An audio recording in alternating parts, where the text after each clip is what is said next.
piece of cardboard 30 centimeters long and 25 centimeters wide, so this is 30 centimeters here and 25 centimeters here, is used to make a box without a lid. What's going to happen is we're going to cut out little squares out of the corners.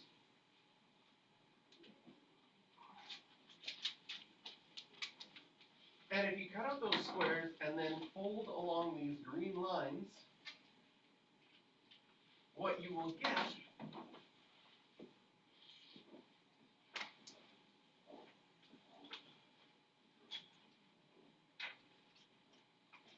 is an open-ended box.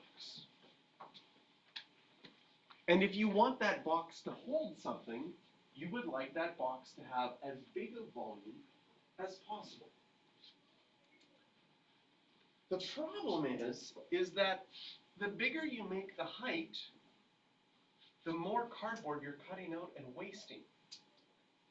So your intuition says, I don't want to waste materials, because wasting materials should make things not as big. But I also need the height not to be like super flat, because then I won't be able to fit anything. So I need my height to be as big as possible while not wasting as much material as possible. We get into a bit of an issue. So what we need to do is we have to say, well, I don't know how big this square is going to be. I'm going to call it X. So all of these are X's everywhere.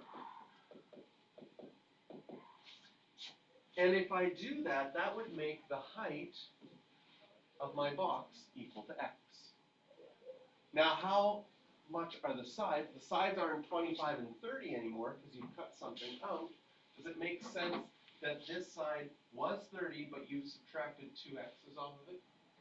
And this side was 25, but you subtracted 2 x's off of it? So we can write those down here, 25 minus 2x, and this one 30 minus 2x.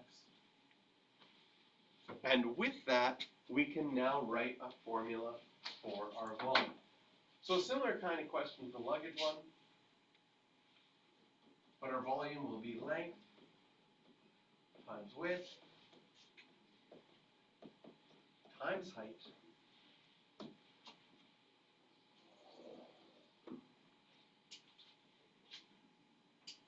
and we have our equation. Part A is done.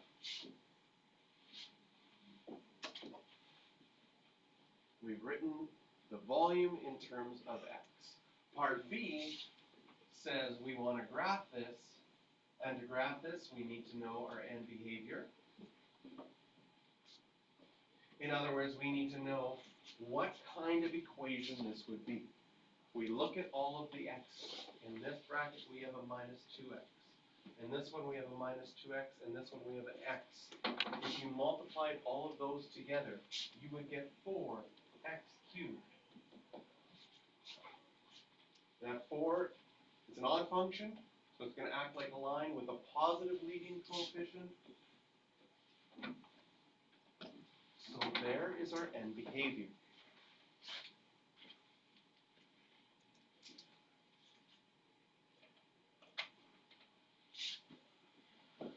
Y-intercept, plug in 0, no problem. X-intercept, plug in 0 for y. And again, this is really nice that it's already factored.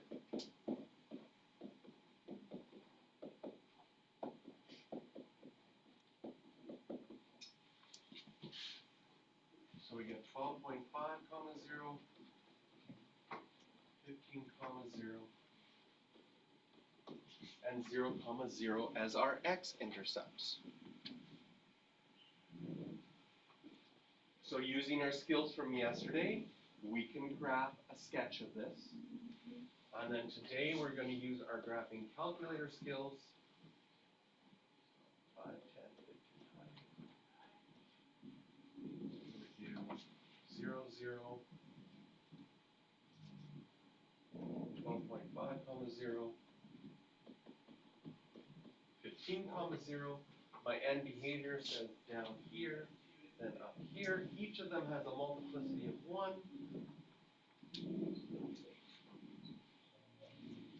Once again, this now is volume, and this x is really the height the box.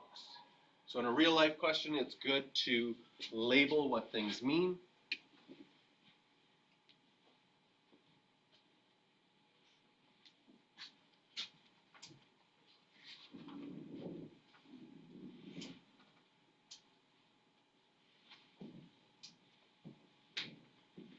And then this question asked in part B, what is its domain? Well, the domain of an x cubed graph normally you would say is everything, but because this is a real life problem, we have some things that don't make sense, like you can't have a negative volume. The only part that's going to make sense is this section in between here. Why? Because if you cut more than 12.5, can you see one side would be gone completely? In fact, if you cut exactly 12.5 off for x, that side would completely be gone. So for our domain, our x values, wow, that's yellow. Our x values need to be between 0 and 12.5.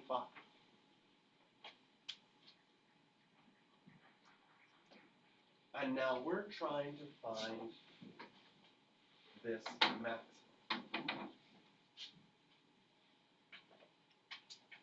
So once again, I'm going to start in Desmos as if I just loaded up, so the window's going to be, so we can practice that window thing again. I just started up Desmos. I've typed in y equals 25 minus 2x, 30 minus 2x, and x. And once again, it doesn't have, there's my 12.5 and my 15. It doesn't have a nice value. So I could either guess and check what I should set my y value as, or I could go back to my question and actually try a number. Okay, so I'm gonna, maybe I pick 5. Mental math is easy, right? Then this side would be 20, and this side would be 15. And if you did 20 times 5 times 15, you get 1,500 centimeters cubed. So I know my volume is going to be at least 1,500 by using an actual example. So I'm going to go to Desmos, click on here. My x-axis I'm fine with. If at least 1,500, why don't we try 2,000? Nice, right? 2,000 gives us this maximum. I can click on the graph, click on the maximum, 4.527 and 1512.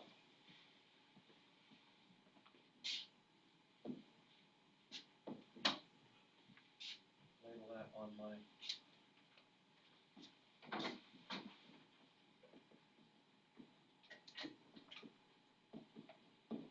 There's my maximum volume. What did the question ask us in part C? What are the maximum volume to the nearest cubic centimeter? So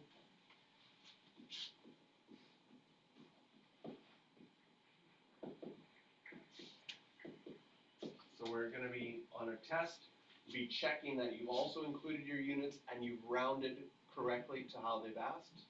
They've also asked what are the dimensions. So you'd have to use the 4.527 with all of its decimal places to figure things out, and you'll get 20.9 centimeters by 15.9 centimeters. And when you write your answer, this question said to the nearest tenth. So we would write our answers that way.